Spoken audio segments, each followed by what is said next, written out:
Boa noite, pessoal, oficialmente. Hoje nós vamos fazer nossa aula de adaptações curriculares.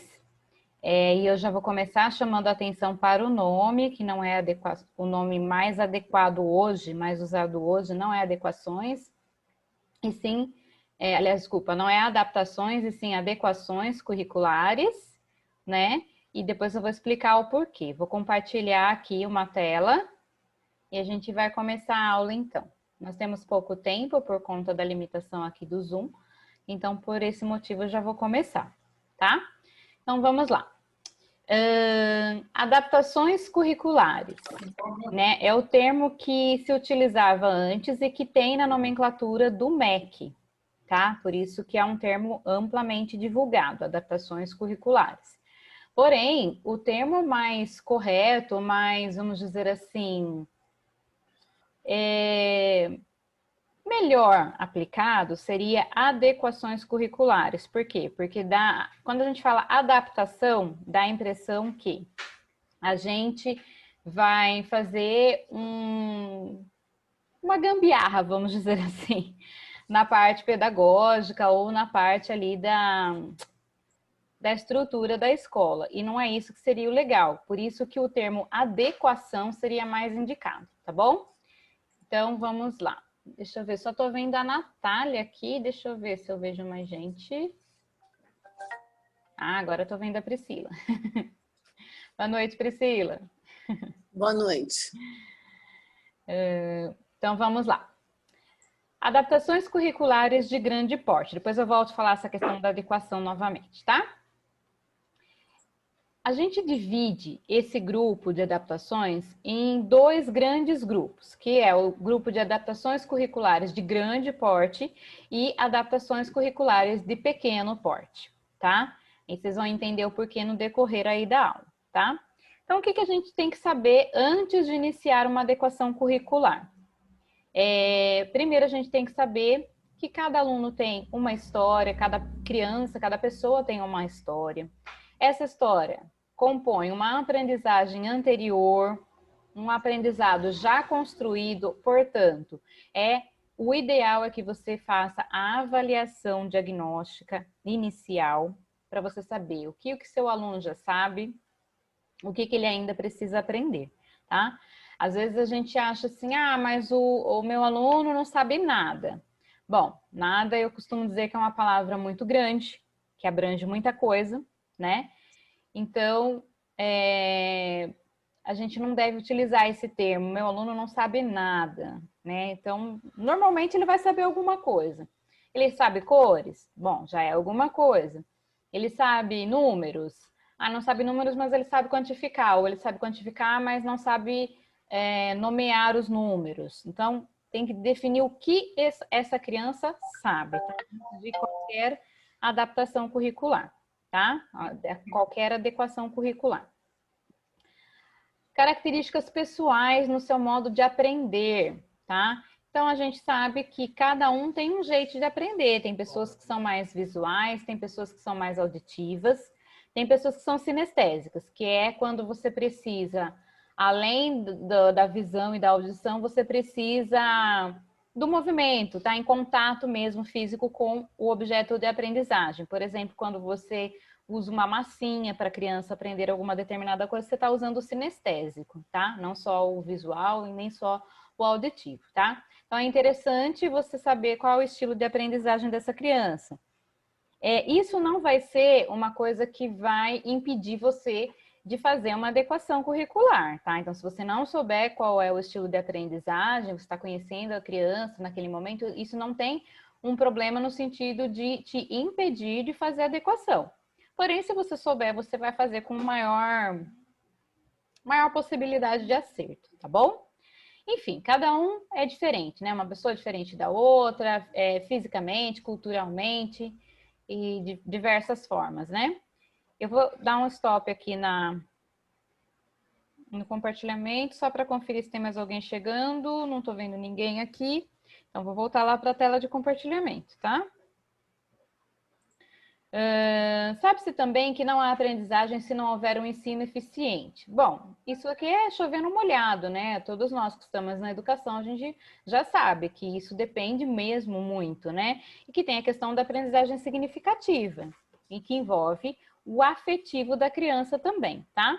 Isso são tudo introduções mesmo. Vou mostrar para vocês a capinha desse material, que é um material disponível pelo MEC. Ele não é novo, tá? Então vai ter coisas que na nomenclatura já modificaram um pouco, mas ele é um bom material, tá? Então, esse projeto Escola Viva, disponível pelo MEC, tá? Mas eu mando em PDF para vocês, eu tenho ele salvo, então eu vou mandar em PDF para vocês, tá bom? Então vamos lá, voltando aqui para o conteúdo. O que a gente precisa para a gente pensar numa adequação curricular? A gente precisa pensar se a gente está garantindo acesso ao currículo, participação da criança, se a gente está considerando as necessidades específicas daquela criança, tá? Então, são as coisas principais que tem que ter aí. E aí, a gente vai pensar, como a gente está falando de adaptações curriculares de grande porte, a gente vai pensar num nível macro, tá? Então, a gente está pensando aqui num Plano Municipal de Educação, Projeto Político-Pedagógico, que é o PPP, tá? Então, a gente está pensando nesse tipo de coisas, tá? Por exemplo, no projeto pedagógico, que a gente pode verificar, né? Se tem a flexibilização curricular, né, a possibilidade de flexibilização curricular, se isso está previsto já no PPP, né, para crianças que necessitam desse tipo de flexibilização, palavra difícil, em função do conhecimento da diversidade das crianças, tá? Então, a partir disso, a gente consegue fazer uma adequação. Por quê? Porque se for um currículo engessado, que a gente não pode ter uma flexibilização, aí a gente não consegue fazer uma adequação curricular, tá? Isso acontece muito em situações assim, que a escola usa sistema apostilado, coisas nesse sentido, acaba tendo essa dificuldade. Aí, é claro, vai do bom senso, tá? Mas se essa flexibilização estiver prevista no projeto político-pedagógico, ou seja, no PPP, isso já garante aí na esfera administrativa a possibilidade da adequação curricular, tá? Então, só para a gente pensar um pouquinho aí no macro. Algumas coisas que a gente tem que pensar antes de começar aí a adequação curricular. A real necessidade do aluno. Isso é um assunto muito importante, renderia uma aula só para falar disso. Muitas vezes a gente tem uma mania de achar que porque a criança tem necessidade específica, aliás, nem vou usar esse termo, vou usar outro termo. Porque a criança tem uma deficiência, tem um laudo, ela necessita de adaptação curricular, adequação curricular. Isso não é verdade. Por quê? Porque depende muito de qual a necessidade que ela tem. Se ela tem uma necessidade que é muito específica e que os outros não têm, aí sim é uma necessidade de adequação curricular.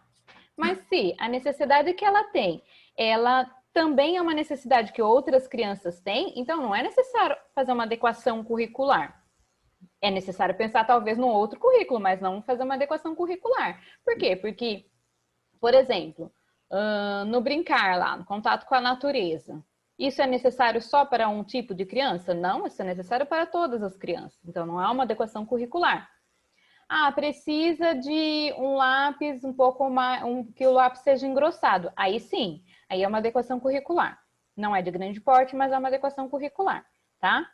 Então, a gente precisa verificar a real necessidade, até porque tem uma outra questão aí. Se a gente faz uma adequação curricular, seja de postura, seja de qualquer situação, que não seja necessário para aquela criança, que aquela criança, por exemplo, é uma criança que a gente quer engrossar um lápis para ela para facilitar a coordenação motora. Porém, essa criança tem capacidade, se ela se esforçar, de utilizar um lápis comum.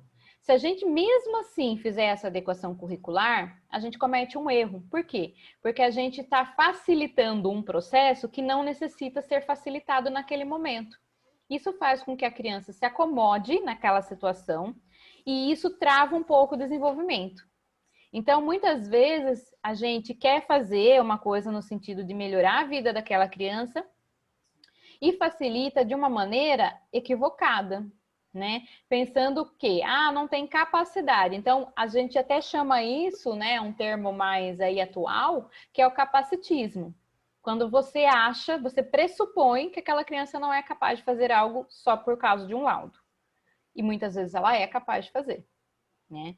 Então, a gente tem que tomar muito cuidado com isso, por isso que tem que ser avaliado cada caso, tá? Tem que ser realmente, vamos parar e vamos pensar se essa criança realmente necessita dessa adequação curricular ou não, tá? Outra coisa que eu quero explicar antes até de começar aí a parte mais técnica é que a adequação curricular não é empobrecer o currículo. Não é empobrecer a escola, não é empobrecer nada disso, tá? Adequação curricular também não é fazer puxadinho nas coisas, não é fazer gambiarra, tá? Adequação curricular é a gente pensar tecnicamente em algo que vai fazer uma diferença na vida daquela pessoa, mas que tem que ter uma funcionalidade, tá? Então a gente tem que tomar muito cuidado com isso, tá? Então, a gente tem que pensar qual é o nível de competência curricular daquele aluno diante daquela grade curricular que a gente está propondo, diante dos nossos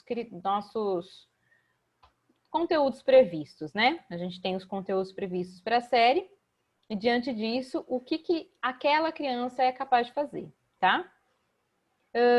A gente também tem que entender que tudo é um processo e que num determinado momento aquela criança pode precisar de uma adequação, por exemplo, no início do ano, e no final do ano ela não precisar mais daquela adequação, porque já supriu a necessidade, porque já se desenvolveu e é esperado que isso aconteça. Então, as adequações também, muitas vezes, não sempre, é claro, mas muitas vezes elas não vão ser de longo prazo.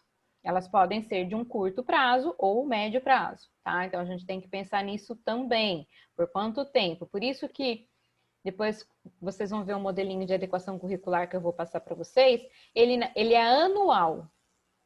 Mas mesmo ele sendo anual, tem a possibilidade dele ser semestral, tá? Ou até bimestral, dependendo da situação. Então, a gente tem que avaliar, tá bom? Que mais? Então, já falei da questão da avaliação do aluno, analisar o contexto escolar, familiar também da criança, tá?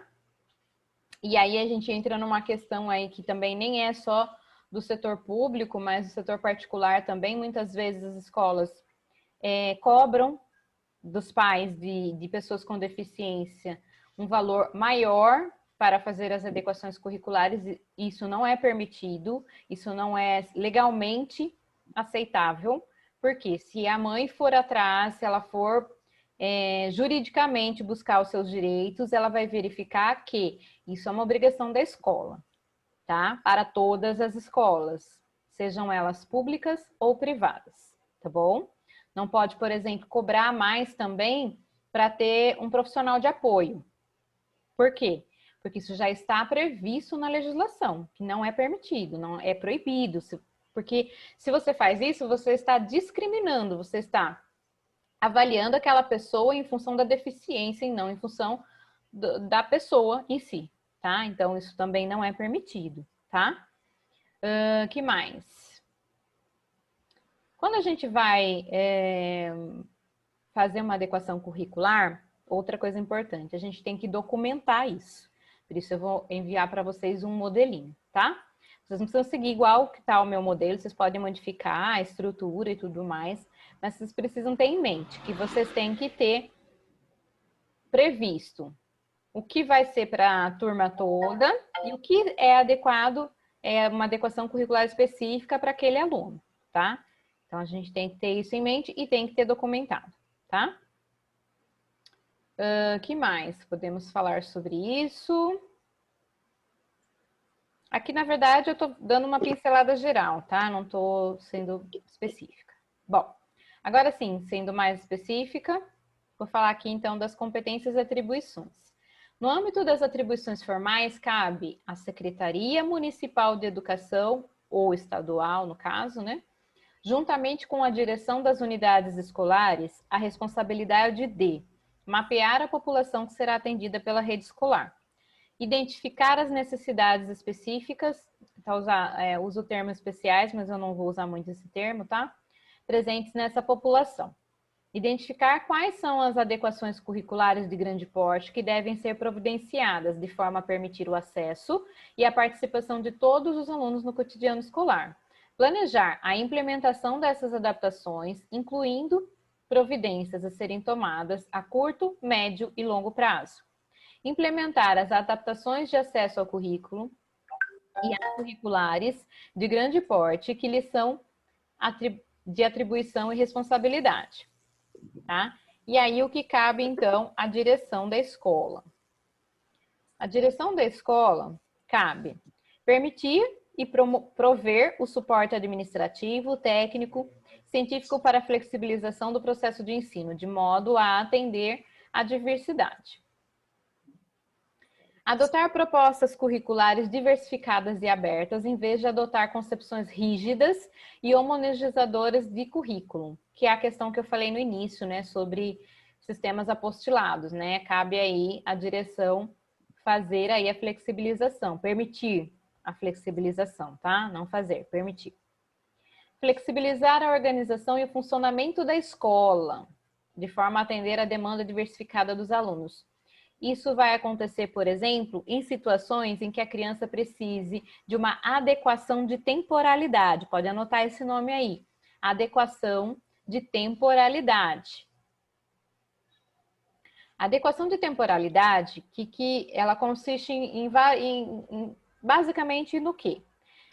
Aumentar, diminuir, modificar o tempo daquela criança na escola. Por exemplo, uma criança que tem uma dificuldade muito grande com relação ao momento de entrada e de saída, por conta de barulho dos outros alunos, por conta de correria dos outros alunos, né? Eu tive uma criança que tinha um problema nos ossos, né? Que não podia, então, esbarrar em outra criança porque era perigoso. Enfim, coisas desse sentido, tá?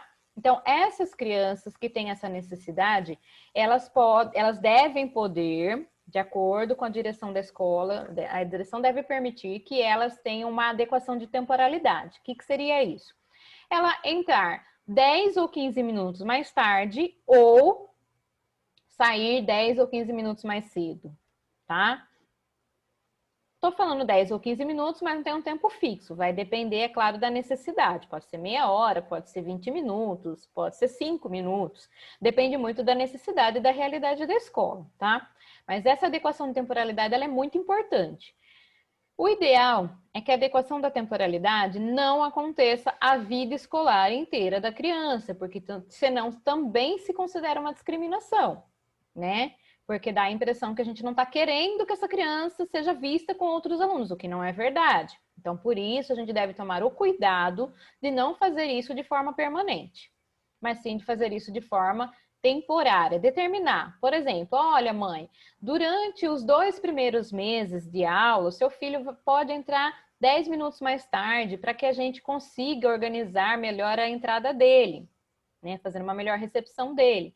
Isso é um exemplo, por exemplo. E aí, nesse sentido, por que eu falo que isso é uma questão de grande porte? Porque para fazer isso, nós, enquanto professores, precisamos da autorização do diretor da escola, que também precisa estar em parceria aí, em sintonia com a supervisão e etc, tá? Então, por isso que é uma coisa macro, é uma coisa de grande porte. Outra coisa, conversando com o diretor, tá tudo ok. O diretor, né, falou que legal, pode ser feito sim uma adequação de temporalidade nesse sentido, lógico, com a participação do professor de educação especial, né? E aí o que tem que acontecer? Tem que conversar com o inspetor de alunos, com quem recebe essa criança lá na frente, para que essa criança não seja barrada todos os dias quando chegar. Porque senão fica complicado, todos os dias a mãe vai ter que arranjar briga no portão da escola para poder entrar um pouco mais tarde, né? Sendo que já foi autorizado.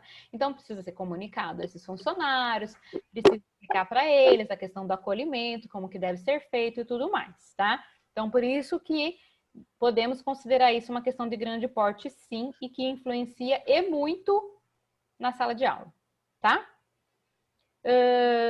Que mais cabe à direção da escola? Viabilizar, que significa possibilitar, a atuação de professores especializados de serviço de apoio para favorecer o processo educacional. Já tive várias situações nesse sentido.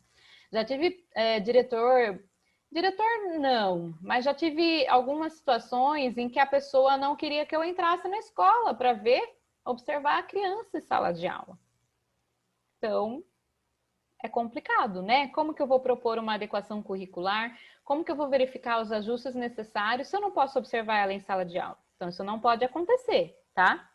Claro que depois de uma conversa isso ficou esclarecido, mas o ideal é que não aconteça, né? Então, por isso que é sim função da direção se preocupar com isso, tá? Percebe que para tudo isso que eu falei até agora, a gente não precisa de dinheiro. Muitas vezes as pessoas falam que a inclusão não acontece por falta de dinheiro. Não é verdade. Claro que falta dinheiro na escola, né? Quer dizer, não sabemos se falta, né? Mas, enfim, é claro que existem as questões financeiras, sim. Mas nessas situações que eu falei até o momento, com certeza elas não são primordiais, tá? Então, a gente pode fazer isso sem dinheiro, porque isso é uma questão atitudinal, tá bom? Que mais que nós precisamos pensar? Agora sim, agora precisamos pensar nas condições físicas, né? Condições de acesso ao currículo de forma física. Então, questão ambiente e material para a criança na sua unidade escolar. Então, adaptação do ambiente físico. Ah, precisa de rampa, não precisa de rampa. Precisa de assento de banheiro adaptado, não precisa. Então, a porta do banheiro tem que ser mais larga. Por quê? Porque se a pessoa vai passar lá com a cadeira de rodas, a porta tem que ser mais larga, né? Então, a gente precisa de uma série de coisas. Por exemplo, a lousa. A lousa tem a altura certa para ser colocada de forma inclusiva. Por quê? Porque se eu estou numa cadeira de rodas, eu vou ficar muito mais baixa do que uma pessoa que está em pé. Então, tem que ser considerado isso também. Onde que a gente encontra isso? Existem normas que se chamam normas da BNT para isso também, tá? Então, para a questão de acessibilidade do ambiente. Então, normas da BNT a gente encontra, tá bom? Se não me falha a memória, a lousa para pessoas cadeirantes, ela deve ser de... Agora eu não vou lembrar se é 80 ou 90 centímetros de distância do piso, né, do chão, tá? Para possibilitar que a pessoa, mesmo sentada numa cadeira de rodas, consiga ter acesso à lousa, né? Então, por exemplo, se eu vai chamar uma criança cadeirante para fazer um exercício na lousa, se isso não estiver fora do alcance dela, já não é acessível, né? Já não tornou aquele ambiente acessível, tá? Outra coisa, ambiente sinalizado, não está escrito aqui, mas eu já vou aproveitar para falar. Ambiente sinalizado, entra na parte de recursos, né? Sinalizado no sentido, eu preciso de uma sinalização, olha, aqui é a porta do banheiro, fazer assim para vocês enxergarem, banheiro, então tem que tirar uma foto fazendo o sinal, colocar lá na porta do banheiro, ou então pega pela internet também, é bem tranquilo isso.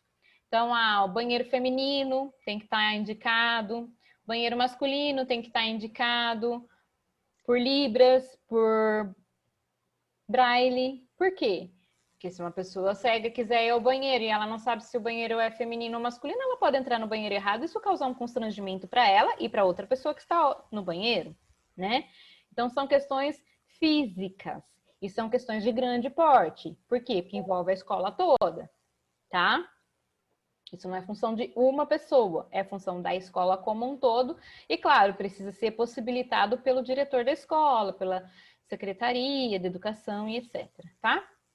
Mobiliário específico, por exemplo, tive um aluno com nanismo.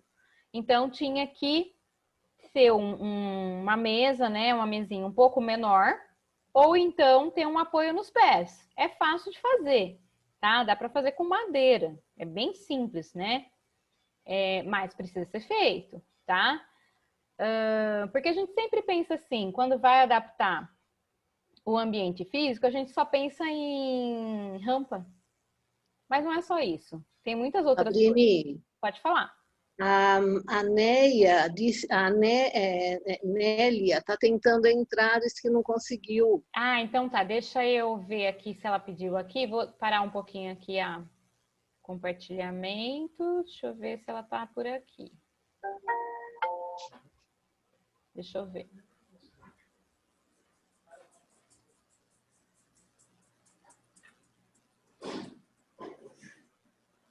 Eu vou mandar de novo o link, vamos ver se vai dar certo. Tá bom, obrigada. Eu que agradeço. E realmente é difícil de ver quando a gente está aqui nessa aula.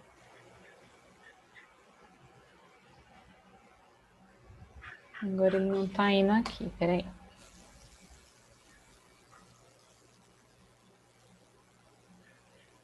Deixa eu avisar ela aqui, gente. Tô mandando o link de novo, tá, Nélia?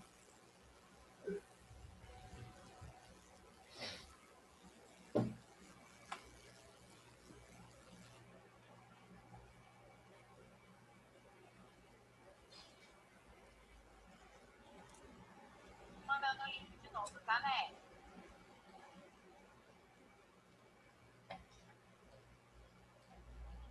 Vou ter que dar um stop aqui. Uhum. Então, cadê? Vai. Então, retornando aqui. Então, ambiente físico, mobiliário específico, aquisição de equipamentos e recursos específicos, adaptação de materiais de uso comum em sala de aula, capacitação continuada dos professores e demais profissionais da educação. Isso tudo é adaptação de grande porte. Cabe a quem? Secretaria de Educação e direção de escola. Né? Depende aí de como foi. Algumas coisas cabem mais à Secretaria de Educação e outras à direção de escola. Por exemplo, tem uma verba que a gente recebe, né? As escolas recebem uma vez só na vida, que é a verba de acessibilidade. Então, tem que pensar muito bem como é que vai gastar essa verba. Muitas vezes eu vejo muita gente usando essas verbas para comprar bebedouro adaptado, mas veja, o bebedouro adaptado, será que é uma coisa tão importante, tão necessária? Porque ela é extremamente cara e a questão da água para a criança é fácil de resolver, né? Com garrafinha d'água, com outras, né? Então, às vezes, depende muito aí da situação. Se for uma necessidade, ok. Mas se tiver outras prioridades, a gente tem que fazer uma lista, né, do que é prioritário. Muitas vezes a gente precisa de uma mesa escolar adaptada. E aí isso é caro também.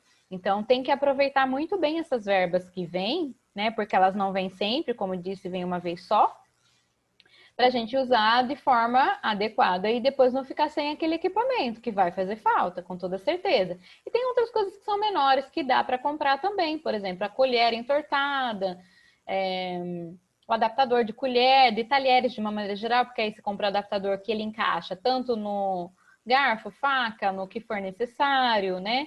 Então tem várias coisas, isso tudo depende sim da compra e dos equipamentos. Essa compra de equipamentos, é claro que não tem como ficar na responsabilidade do professor, tá?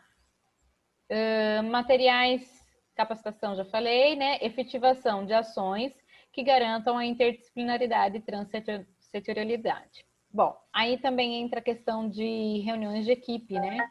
Muitas vezes envolvendo outras pessoas aí. Deixa eu ver se ela já está tentando entrar novamente. Aqui para mim, não. Não, né? Então, continuamos.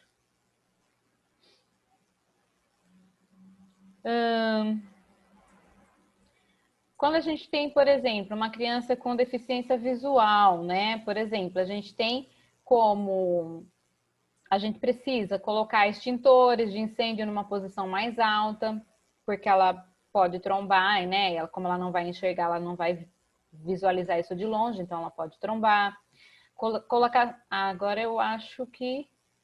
Nossa, só falta 10 minutos para terminar e eu crio um novo link, tá? Porque é muito pouco tempo. Como a gente teve que parar também, então vou precisar criar um novo link para vocês entrarem de novo, tá? Mas é tranquilo. Corrimão de escadas, né? Isso é importante. não só para criança com deficiência visual, mas para todas as outras, para falar bem a verdade, né? É claro que tudo que nós estamos falando aqui, nós não estamos falando de momento de Covid, né, gente? Tudo isso a gente está falando de um momento normal, de vida normal na escola, tá? Estou nem pensando de uma maneira muito específica aqui. Aquisição de instrumentos e equipamentos que favoreçam a comunicação escrita do aluno e sua participação em diversas atividades da vida escolar, como máquina Braille, que é um pouquinho cara. O reglete, que é super baratinho, já mostrei reglete para vocês numa aula, né? É bem tranquilo de comprar. Sorobã não usa muito, mas a gente usa mais o material dourado mesmo, né? Sorobã também não é tão caro.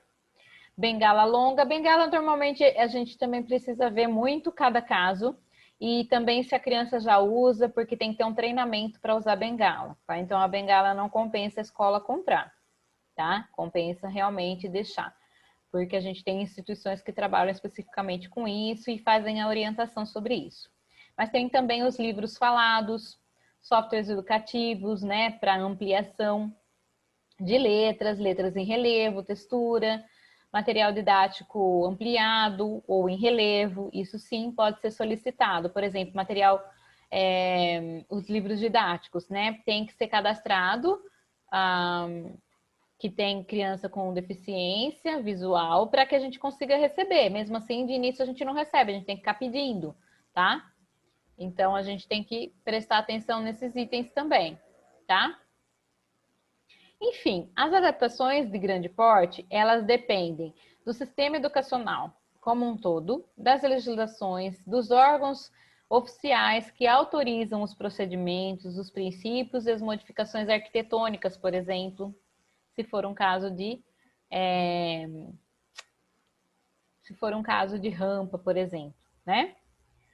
Que mais? Se for um caso de aluno com deficiência auditiva, então a gente pode ter equipamentos que favoreçam a comunicação, mas aí a gente usa mais hoje em dia ou softwares educativos, ou então a gente já solicita, né, o serviço de um intérprete de Libras, se o aluno usa Libras, tá? Se ele não usa Libras, aí a gente tem que pensar numa outra forma de facilitar o acesso ao currículo, tá?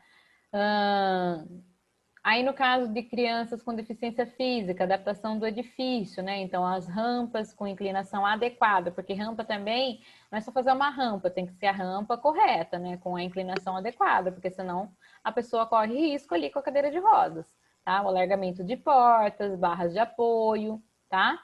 Enfim, mobiliários, cadeiras, mesas adaptadas, andador, colete. O colete também depende muito da indicação do fisioterapeuta ou terapeuta ocupacional. Então, não seria uma coisa interessante para a escola comprar, porque depende muito de cada caso e tem que ser feito sob medida. Então, isso não compensa. Agora, o andador já compensa mais. Aí, no caso, teria que comprar o andador infantil, porque muitas vezes as escolas não ficam atentas a isso e acabam comprando o andador comum, que normalmente é para adultos, né?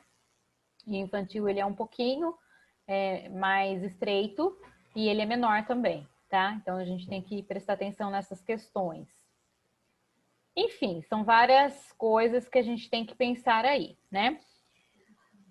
Para tudo isso, a gente precisa do quê? De políticas públicas, que no momento a gente tem, né? A gente tem legislação, a Lei Brasileira de Inclusão, que eu já falei para vocês, decretos, portarias, né? E obras de acessibilidade no caso das escolas públicas, tá? Decisão sobre prioridades, direitos, acessibilidade, documentação escolar, porque a adequação curricular não deixa de ser uma documentação extremamente importante, que deve ir para outra escola, caso o aluno mude de escola, tá? E as adaptações de pequeno porte são as que a escola realizam, que não dependem, por exemplo, da Secretaria de Educação para poder realizar. Não dependem, assim, diretamente, tá? Indiretamente sempre acaba dependendo, né? Mas não diretamente.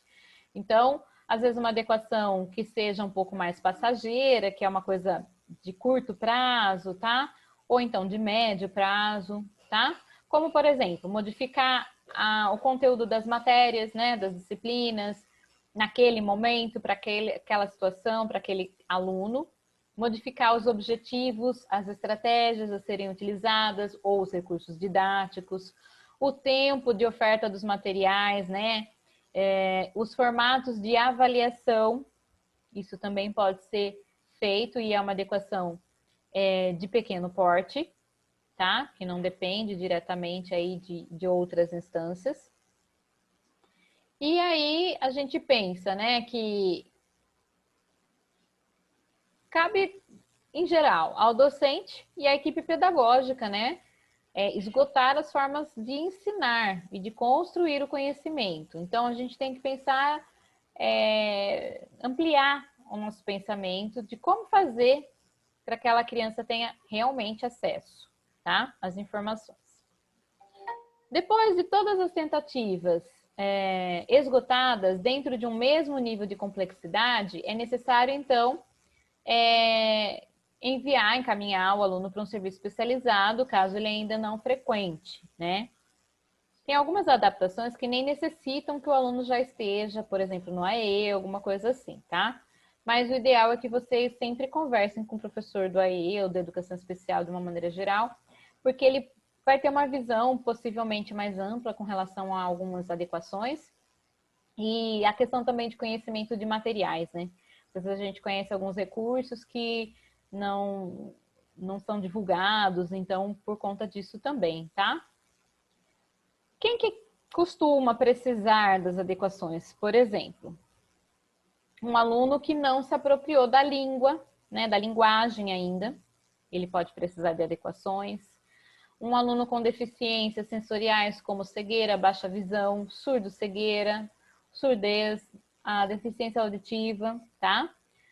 O aluno com deficiência intelectual ou com alguma síndrome que acarreta a deficiência intelectual também pode precisar, pode se beneficiar.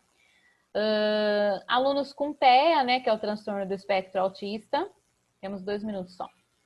Alunos com transtorno de linguagem, depende muito do caso, porque aí já não chega a ser considerado um caso de deficiência, mas você pode propor uma ou outra adequação, dependendo do caso, tá? Cuidado também quando você vai, eu já falei sobre isso, né? Fazer relatório e falar sobre a necessidade de adequação, porque em geral as pessoas, os pais têm bastante resistência com relação a isso, tá? Então toma um pouquinho de cuidado também, tá? O aluno com deficiência física, com certeza vai precisar de algum tipo de adequação curricular, seja ela de grande porte ou de pequeno porte, mas na maioria das vezes, se ele tiver só deficiência física, vai necessitar de uma adequação de grande porte, que é a questão estrutural, a questão do ambiente físico. Se ele tiver alguma comorbidade, por exemplo, uma deficiência intelectual juntamente com a física, aí ele vai precisar de mais adequações. Então, depende muito da necessidade mesmo, tá? Enfim. E aí a gente encontra isso nas notas técnicas do MEC, que ele traz essas informações sobre adequação curricular. Ele usa o termo adaptação curricular, mas a gente vai usar aqui adequação curricular, tá bom? Então, basicamente, seria isso para esse primeiro momento.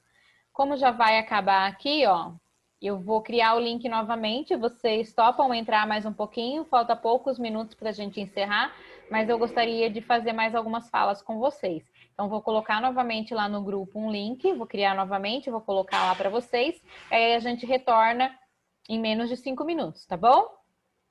Então, beleza, até daqui a pouco. Eu vou encerrar esse e a gente retorna. Beijão, meninas. Até mais.